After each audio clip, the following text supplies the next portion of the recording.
I remember hearing this quote on a podcast from a few years ago with Bob Clagett, and I don't think he made this quote up, but it was the first time I heard it. He said, the first 80% of a project takes 20% of the time, and the last 20% of a project takes 80% of the time. And unfortunately, that quote is very true for this project. I remember saying back in September that I was almost done with this project, and now it is December, so I was a little bit off with my estimate, but I am finally done with this project. And in this video, I'm going to show you how I was able to make 35 of these pallet wood night lights in just 3 short months. So like I said, this is a pallet wood project, so obviously I needed to gather pallets, and I actually needed quite a lot of them. Even though these lamps are small, I didn't really use my material in the best or most efficient way, so there was a lot of waste, meaning I needed a lot more pallets to get this project done. Luckily, these pallets were pretty easy to get. I was able to get them all in the same place. I just took them from the mall. So I was able to get 15 for this project, and once I had them all in my shop, I could start breaking them down. And you can see just in the process of me breaking these pallets down, I lost so much material. And that is because I did this the lazy way. I could have gotten much better yield from each pallet if I just removed the nails. But cutting around the nails was much faster and easier.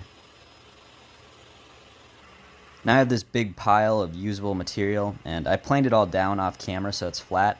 And now I'm going to rip them all down to the same width so that I can then glue them back together into big sheets that will be easier to work with for the rest of the project. I was able to cut up enough material here to glue up 3 1-foot by 4-foot sheets, and there's a lot of variety between all the different wood strips. There's a lot of different wood species and colors from all the different pallets. So when I was gluing these together, I tried to randomize the order a bit, just so there was good contrast between all the pieces.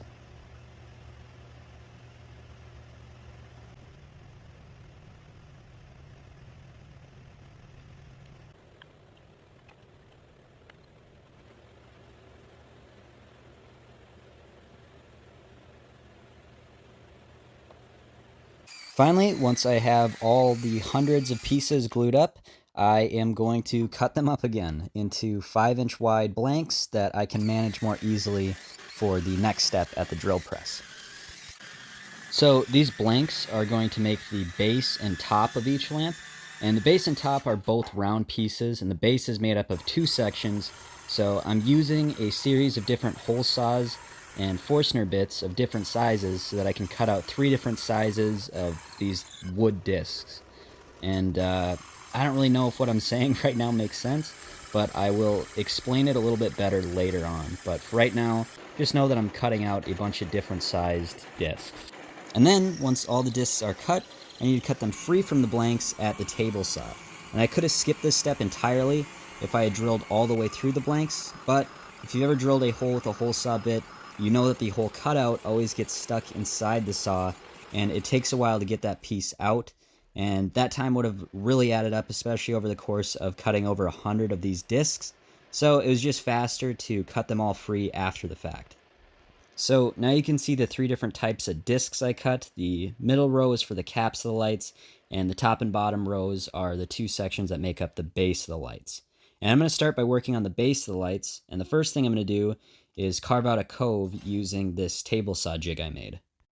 Also, before I actually set up the jig, you see that I am switching out my normal saw blade for a smaller, wider kerf blade that will be able to handle the stress of this process a little bit better, because I'm basically going to be doing some wood turning on my table saw, which I wouldn't suggest any of you guys do that, but it is what I'm going to do. So, be careful and don't really ever copy what I do. But I am trying to be pretty careful about doing this. I know it looks like my fingers are close to the blade, which they kind of are, but the way that the jig is set up, it would be pretty difficult for me to actually cut myself here. And also I'm taking off a very small amount of material at a time so that I'm not putting too much stress on the blade.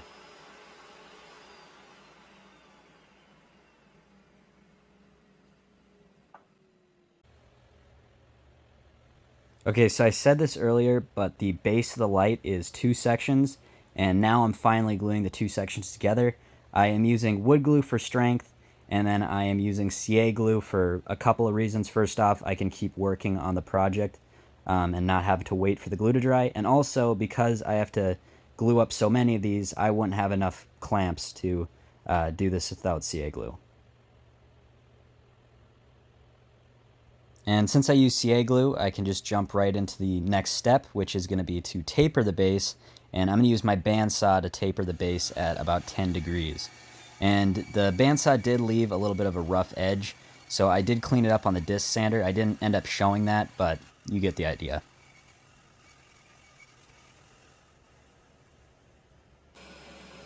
Next, I made another jig off camera that will allow me to cut these little grooves into the sides of the base.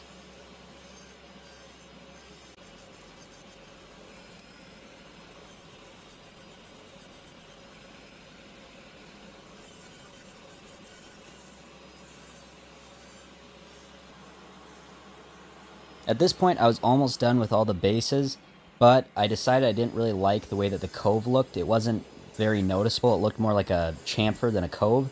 So I took out the cove cutting jig again, and I moved the blade slightly off center to make the cove more dramatic, more noticeable, which you'll see the side-by-side comparison in just a second, and I think it looks a lot better.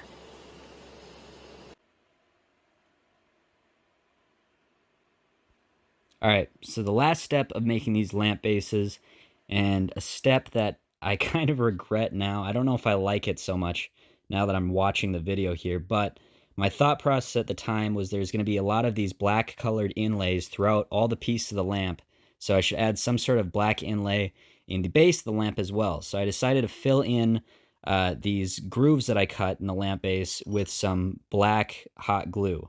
And once the hot glue cooled down, I would cut it all flush. And at the time, I liked how it looked, but now I kind of feel like maybe I should have just left the grooves as is. I don't know. I guess I don't hate the way it looks now, but let me know what you think.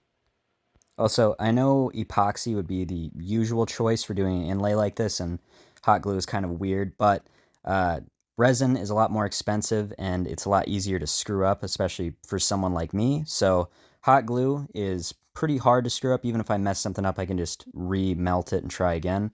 So, that's why I went with hot glue. It's also very fun to cut. And now I'm going to be working on the top of the lamps.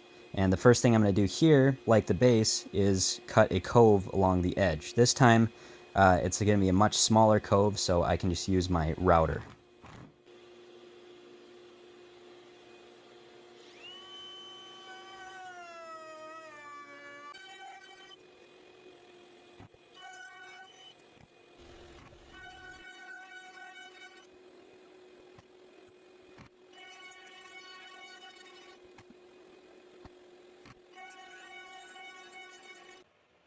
Next, I'm going to use this bandsaw jig that I made to add a knurling pattern along the edge of the top.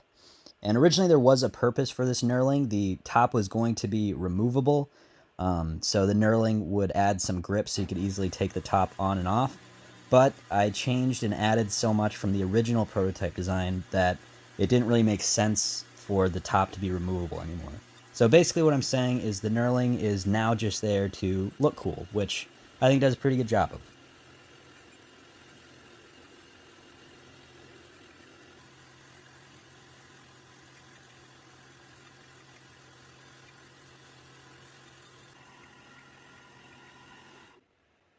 Next, to make those cuts look a little bit more noticeable, I am again going to do an inlay with black hot glue. Also, I don't know if you can see it, but I have a little cup of water there off to the side that I'm going to be dipping my fingers into so that I can kind of form and press the glue in where I want it to go without burning myself. And this is actually something that I saw in a Grant Thompson video a long time ago, and it's a pretty helpful tip.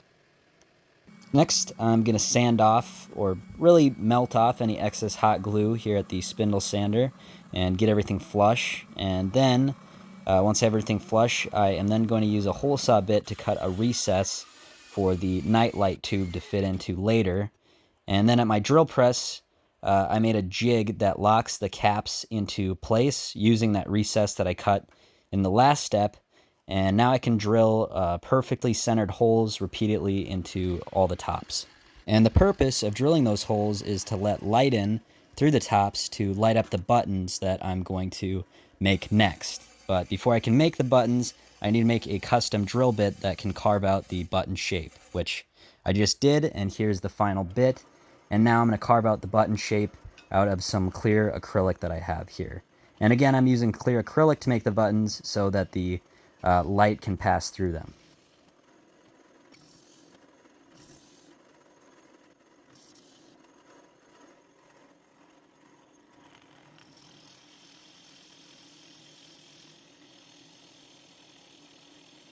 And then I just have to cut all those buttons loose at the table saw.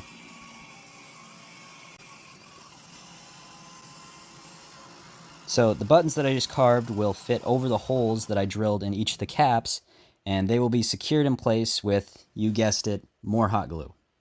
I'm realizing now as I watch this video that I was relying way too much on hot glue for this project.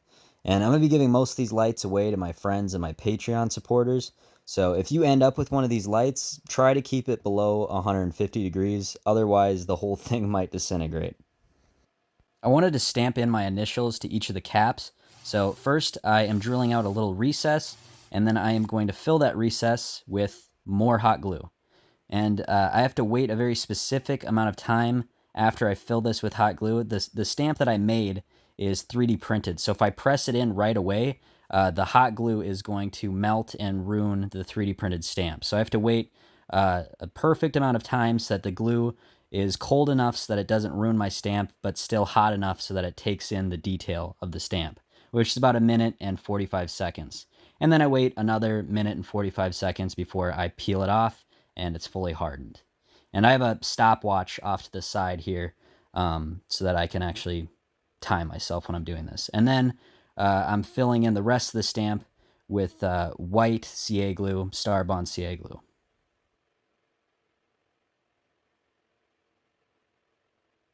I used a very dull Forstner bit when I was drilling that recess, which meant I had a lot of blowout, and that blowout got filled in with the hot glue, so the edges of the stamp do not look very good. So I'm using a plug cutter that I modified slightly to cut out a bunch of these tiny leather pieces that will make a better border around the stamps.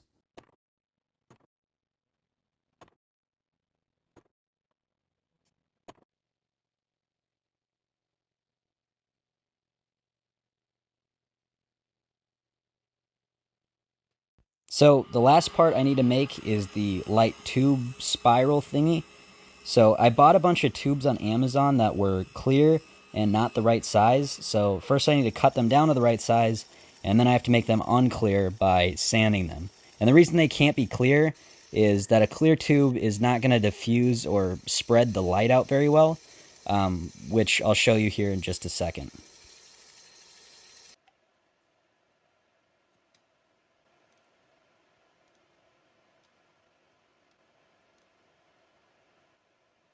So I'm going to have a piece of wood wrap around each of these tubes in a spiral shape. So I made this little marking jig that will just make it a lot easier to line up the tube with the spiral wood piece that I'll be making next.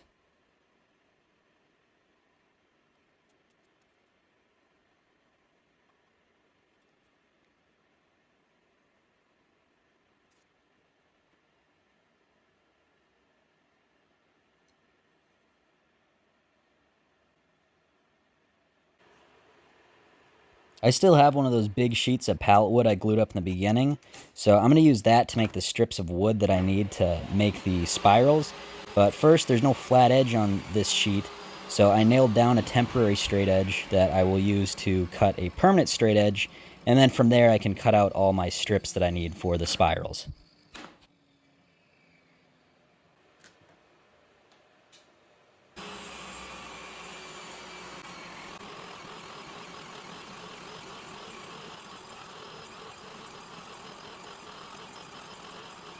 This is a tapered bit for my router, and I made this jig that's going to let me make a bunch of repeated cuts at 10 degrees into each of the strips. And the reason I'm making these cuts at a 10-degree angle is so that when I fold up this strip of wood, it will form a spiral. And the reason I'm using a tapered bit for this is because a tapered bit won't leave gaps when I fold up all these cuts.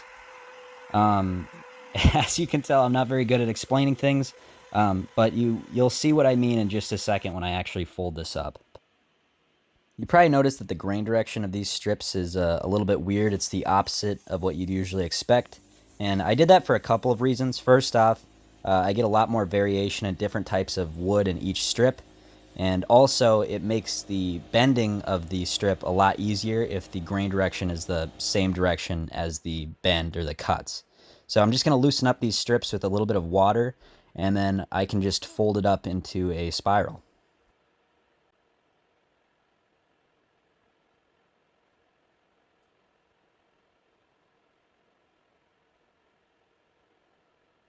So the spiral looks kind of wonky now, and that's mostly just because I can't really hold it well. There's not much structure to the spiral right now, but once it's actually glued down to the tube, it'll hold its form better and it'll look a lot better.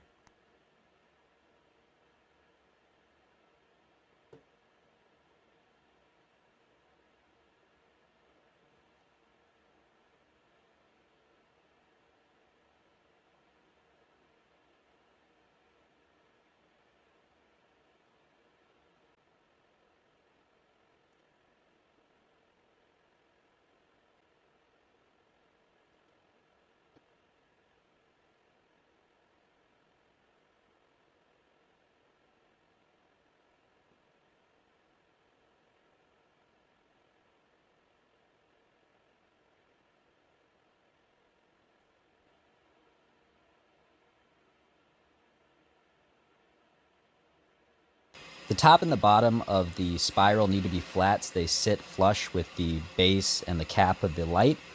So I made this little jig at the table saw that locks the tube into place, and then I can just spin the tube around and cut a line into the spiral, and then I can chisel everything beyond that line to get a flat edge.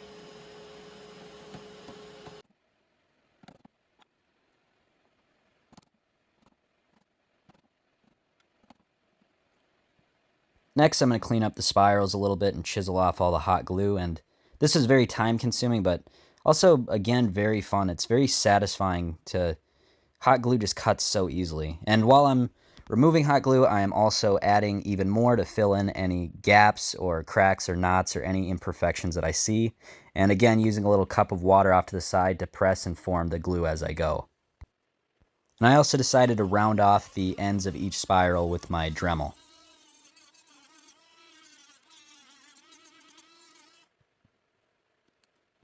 This is another step where I kind of regret doing it. I maybe should have just left it alone, like I maybe should have left the lamp base alone.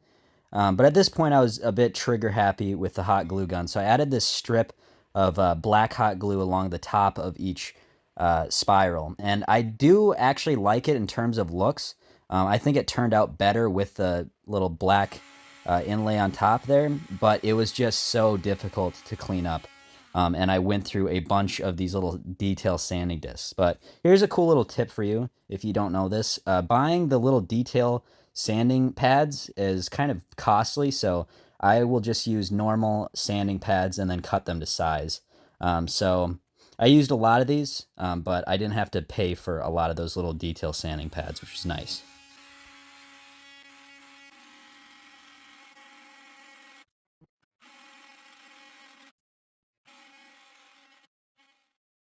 Finally, I can piece together these night lights. So I'm going to glue in the puck lights that I bought, and then I'm going to fit the spiral into the base and then the cap on top.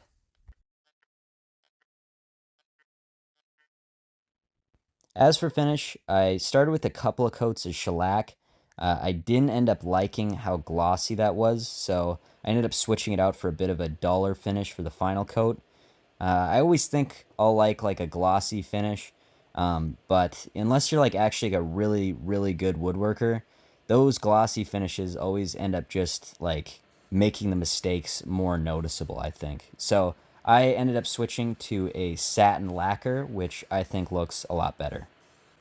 At the beginning of this video, I said that I was going to try and explain a little bit why this project ended up taking so long.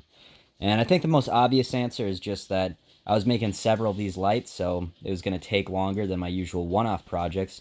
And making multiple of these definitely did add a little bit of time to the project, but I think really the main problem was just bad planning on my part. I did make a couple of prototypes before diving all in and making all these lights at once. But the prototypes I made were not really fully flushed out, and I ended up changing so much and adding so much that at a certain point the light was so different from the prototype that I really didn't know what my next steps were. I kind of lost my plan. So I ended up making many, many, many mistakes and having to go back and waste time and fix those and try to figure out what my next step was. So the project just ended up taking way longer than it ever should have.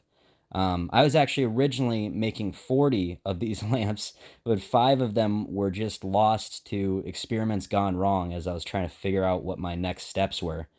But yeah, anyways, despite the long time commitment, I actually really did enjoy this project. I really like making jigs and custom tools, and that's kind of a big part of the process when you're making multiple of something. So I'm definitely going to batch out a project again soon, but I'm going to have to make sure that I plan it better and I'm going to do a project with much less steps.